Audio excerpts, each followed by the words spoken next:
আরে সুন্দরী বউটা আমার, কি রান্না করতেছো? এই যে আলু ভর্তা করতেছি আর ভাত রান্না করতেছি আর ভাজি করেছি। ও, আলু ভর্তা আমার খুব প্রিয় জিনিস। সাথে পারলে একটু পাতলা ডাল রান্না করো। আচ্ছা ঠিক আছে, ডালও রান্না করবানে। আচ্ছা, তুমি যে করছিলে তোমার পরীক্ষার কথা, পড়াশোনার কথা, তা কলেজ টলেজে তো তোমার জাতি দেখতেছি নে, কি দিয়ে কি করবা? পড়াশোনা করে আর কি করব? বিয়ের পরে মেয়েদের আর কোনো স্বপ্ন থাকে না, পড়াশোনা আর করবো না। কি করছো? করবা না কেন? আমি যদি তোমার পড়াশোনা করাই, তুমি করো, পড়াশোনা করো। না, পড়াশোনায় অনেক খরচ, আমি তো আবার প্রাইভেটে পড়ি। এখনো সেমিস্টার ফি 50,000 টাকা বাকি রয়েছে। পড়াশোনা শেষ করতে গেলে এখনো 5-6 লাখ টাকা লাগবে। আচ্ছা, সে যা হয় হোক, তুমি পড়াশোনা করো। তুমি যদি পড়াশোনা চালাই যাও, সে টাকা পয়সা যা লাগে আমি ম্যানেজ করে নিবানে। তুমি টাকা পয়সা মানে বাবা, একটা মাত্র দোকান চালাই গিয়ে তুমি এত টাকা ম্যানেজ করতে পারবা? ও, সে তোমার চিন্তা করা লাগবে না। আমার তো জায়গা জমি কিছু আছে, লাগে তোমার আমার জায়গা জমি বিক্রি করে হলেও তোমার আমি পড়াশোনা করাবো। তুমি পড়াশোনা চালাই যাও। না না, এসব আর করা লাগবে না। আর পড়াশোনা করে আবার কি হবে? কিছু হবে না? কি বলতিছো? আমি তো পড়াশোনা করতে পারিনি, কিন্তু আমি চাই তুমি পড়াশোনা করো, তুমি শিক্ষিত হও। মানুষ যেন বলতে পারে সোহেলের বউ অনেক শিক্ষিত।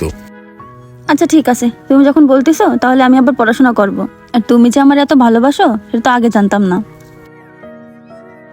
ভালোবাসবো না তো কি করব? আমার তুমি ছাড়া কি ডা আছে? শোনো, তোমার অত চিন্তা ভাবনা করা লাগবে না, সবকিছুর ব্যবস্থা আমি করবানে। তুমি মন দিয়ে পড়াশোনাটা করো। আমি চাই তুমি অনেক লেখাপড়া শেখো, অনেক শিক্ষিত হও। এই শুধু শুধু আর আলু খেয়ে না, যাও গোসল করে আসো, আমি তোমার ভাত দিচ্ছি। আচ্ছা ঠিক আছে, তাহলে রান্না করো তুমি। আসেন কাকা, এদিকে আসেন। কাকা, ওই গরু এই যে এইডে ব্যস্ত। আচ্ছা, তা সোহেল, গরু ছোটটা বেচপা না বড়টা বেচপা? কাকা, গরু ওই বড়টা বেচতে চাচ্ছি, তা কিরাম কি দেখে হবে না কন দিয়ে একটু? দাম আর কত হবে নে, ওই 40-50 হাজার হবে নে। কি করছেন কাকা? আমার এত বড় এত সুন্দর একটা গরু, গরু তো লাখের উপরে যাবে। কি করছেন 50,000 টাকা? লাখ খানিক না, আমি ওই গরু 65,000 দেব। যদি দাও তো আমারে কয়ে নে। 65,000? না কাকা, আমার তো টাকার দরকার, ওই 70,000 টাকা পুরোই দিয়ে নেন। আচ্ছা ঠিক আছে, 50,000 টাকা দিয়ে গেলাম, আর 20,000 টাকা গরু নিয়ে যাওয়ার সময় দিয়ে আচ্ছা যাবা ঠিক নে। আছে কাকা। এই কিসের টাকা নিচ্ছ? ও, তোমার তো বলা হয়নি, এই গরুটারে বেচে দিলাম। গরু বিক্রি করলে মানে? গরু বিক্রি করলে কেন? কি এমন প্রয়োজন ছিল যে গরুটা বিক্রি করে দিলে? ওই যে তুমি বললে না তোমার সেমিস্টার ফি 50,000 টাকা বাকি রয়েছে, আর তোমার যাওয়া আসার জন্যও তো কিছু টাকা লাগবে, তাই গরুটা বিক্রি করে দিলাম 70,000 টাকায়। 50,000 টাকা নিয়ে তুমি কলেজে জমা দিয়ে আইসে নে, বাকিটা তোমার কাছে রাইখে দিয়ে নে। না না, এই টাকা আমি নেবো না। এই গরু বিক্রি করে পড়াশোনা করতে হবে, এরকম পড়াশোনা আমি করবো না। শোনো, তুমি পড়াশোনা করে যখন অনেক বড় চাকরি করবা, এরাম গরু আমি তখন অনেক কিনতে পারবো। আর আমার এই গরুর চেয়ে তোমার পড়াশোনাটা কর অনেক বেশি জরুরি, সেটাই আমার অনেক বেশি গর্বের। তুমি আমার এত ভালোবাসো, তোমার এই ঋণ আমি জীবনেও শোধ করতে পারবো না। সোহেল, হ্যাঁ কাকা। তাহলে থাকো, 20,000 টাকা বিকেলে দিয়ে আমি গরু নিয়ে যাবা নে। আচ্ছা ঠিক আছে কাকা। এই তুমি চলো, ঘরে চলো। মন পাজরে শুধু। এই সোহেল, দাঁড়া। কি রে রানা, কিছু কবি? হ্যাঁ কব তো, শুনলাম জায়গা জমি বিক্রি করতেছিস বউরে পড়াশোনা করানোর জন্য, চাকরির জন্য। হ্যাঁ রে, আর কি করব, টাকা পয়সার একটু দায়িত্ব না হয়ে গেছি, আর বড় চাকরি বাকরির জন্য একটু টাকা পয়সা লাগবে, তাই চিন্তা করলাম একবারে বাড়ি জমিটা বিক্রি করে ফেলবো। তা বউর জন্য বাড়ির জমি বিক্রি করতেছিস, তা তুই থাকবি কনি?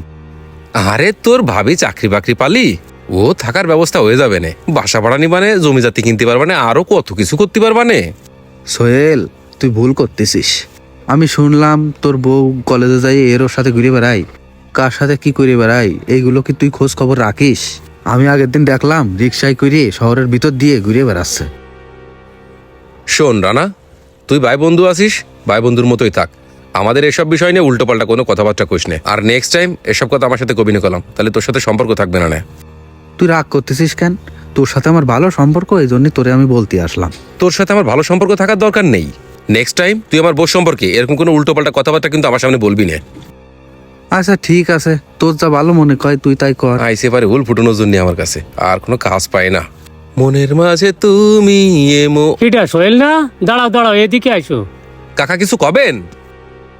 বাপ তোমারে খুঁজতেছি কালকে ধরে একটা কথা জিজ্ঞেস করব। কেন কাকা, কি হয়েছে কন?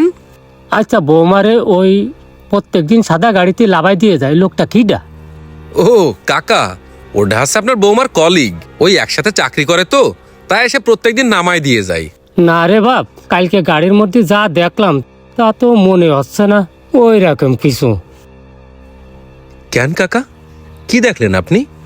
তা বাপ, যা আমি দেখেছি তা তো আমি লজ্জায় ক্ষতি পারতেছি না, কারণ চার দোকানে অনেক লোকই বসেছিল, তারাও দেখেছে এই ব্যাপারটা।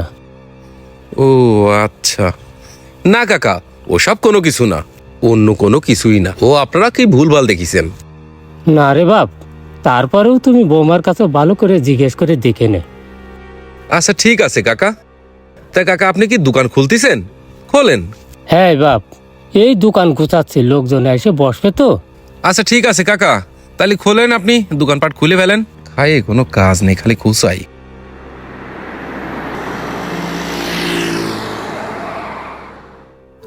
এই বাসা চলে আসছি, তাহলে আমি নামলাম, ঠিক আছে? আরে না না, দাঁড়াও, এখনই চলে যাবো? আর একটুখানি থেকে যাও। আরে না, আমার বর দেখে ফেলবে না। আরে না, ও দেখবে না, তুমি একটু বসো। আরে ওই বলদটা বাড়িই আছে, দেখে ফেলে ঝামেলা। এই তুমি তাহলে থাকো, আমি তাহলে আসি। আরে বাবা, একটু করে দাঁড়াও, আমিও তোমার সাথে নামি। তুমি যাওয়ার জন্য এত ব্যস্ত কেন? কি হয়েছে, আবার কিছু বলবা? তুমি বোঝো না।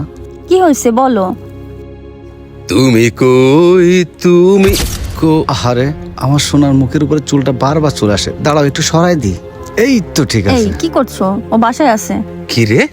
দেখে ফেললে কি হবে না? কি আর হবে, দেখে ওরে দেখো। হারাম জাদা, তোর এত বড় সাহস, তুই আমার বোর গায়ে হাত দিছিস? এ ভাই, আপনি কে? আপনি আমার গায়ে দিয়েছেন কেন? এই এই তুমি ওনার গায়ে হাত দিচ্ছ কেন? ছাড়ো ছাড়ো। এই বিয়াদব লোকটা কে বলো দিনি?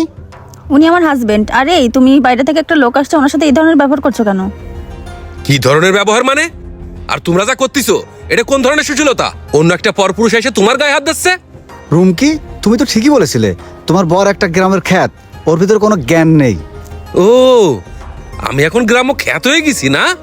আমার জায়গা জমি, আমার সবকিছু ধ্বংস করে আমি তোমার পড়াশোনা করাইছি, তোমার চাকরির ব্যবস্থা করে দিছি, আর আমি এখন গ্রাম্য খ্যাত হয়ে গেছি, তাহলে তো তোমার আর আমার সাথে থাকার দরকারই নেই। আমি তোমার সাথে আগামীতেও থাকতাম না, আর আজও থাকবো না। তুমি যখন সব জেনেই ফেলেছো তাহলে ঠিক আছে, কি ঠিক আছে? আমি ওর সাথেই থাকবো। ডিভোর্স লেটারটা খুব তাড়াতাড়ি তোমার কাছে পাঠিয়ে দেবো, তুমি সই করে দিও। ও অনেকেই অনেক কথা আমারে বলেছিল, আমি কারোর কোনো কথাই কান দিইনি, আমি শুধু তোমার ভবিষ্যতের দিকে তাকাই কাজ করে গেছি। খুব ভালো কাজ করিছো, এরই তো আমার প্রতিদান হওয়ার দরকার ছিল।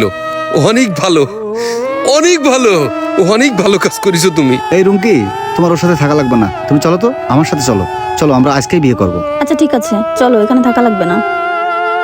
এই রুমকি, রুমকি, তুমি আমার ছেড়ে যায় না। হাই আল্লাহ, এই আমার কপালে ছিল, আমি কার জন্য এত কষ্ট করলাম সারা জীবন।